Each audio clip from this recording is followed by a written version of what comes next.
ತೆಲಂಗಾಣದ ರಂಗಾರೆಡ್ಡಿ ಜಿಲ್ಲೆಯಲ್ಲಿ ನಡೆದ ಭಯಂಕರ ಟ್ರಕ್ ಬಸ್ ಅಪಘಾತದಲ್ಲಿ 14 ಜನರು ಸ್ಥಳದಲ್ಲೇ ಮರಣ ಕಂಡಿದ್ದಾರೆ. ತೆಲಂಗಾಣದ ತಂಡೂರು ಡಿಪೋದ ಬಸ್ ರಾಜಧಾನಿ ಹೈದರಾಬಾದ್ನತ್ತ ಹೋಗುತ್ತಿದ್ದಾಗ ಎದುರುಗಡೆಯಿಂದ ಬಂದ ಲಾರಿ ಮುಖಾಮುಖಿ ಗುದ್ದಿಕೊಳ್ಳಲು ಕಾರಣವಾಗಿದೆ. ತೆಲಂಗಾಣ ರಸ್ತೆ ಸಾರಿಗೆ ಸಂಸ್ಥೆಯ ಟಿಪ್ಪರ್ ಟ್ರಕ್ಕಿಗೆ ಗಟ್ಟಿಸಿದೆ. ಟಿಪ್ಪರ್ ಟ್ರಕ್ ಜಲ್ಲಿ ತುಂಬಿಕೊಂಡು ಹೋಗ್ತಾ ಇತ್ತು. ಸೋಮವಾರ ಬೆಳಿಗ್ಗೆ ತೆಲಂಗಾಣ ರಾಜ್ಯದ ರಂಗಾರೆಡ್ಡಿ ಜಿಲ್ಲೆಯಲ್ಲಿ ಈ ಅವಘಡ ನಡೆದಿದೆ. ಬಸ್ನಲ್ಲಿ 74 ಮಂದಿ ಹೈದರಾಬಾದ್ಗೆ ಹೊರಟಿದ್ರು. ಅಪಘಾತದ ಕಾರಣಕ್ಕೆ ಕಡಿಮೆ ಎಂದರೆ 24 ಮಂದಿ ಸ್ಥಳದಲ್ಲಿಯೇ ಸಾವು ಕಂಡಿರುವುದಾಗಿ ತಿಳಿದು ಬಂದಿದೆ. ಚೇವಲ್ಲ ಮಂಡಲದ ಮಿರ್ಜಗುಡ ಗ್ರಾಮದಲ್ಲಿ ಈ ದುರಂತ ಅಪಘಾತ ಸಂಭವಿಸಿದೆ.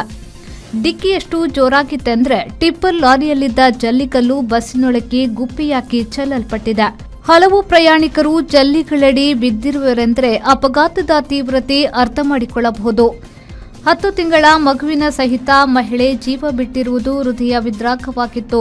ರಕ್ಷಣಾ ಕಾರ್ಯಾಚರಣೆ ನಡೆದಿದ್ದು ಗಾಯಾಳುಗಳನ್ನು ಚೇವಲ ಆಸ್ಪತ್ರೆಗೆ ಸೇರಿಸಲಾಗಿದೆ.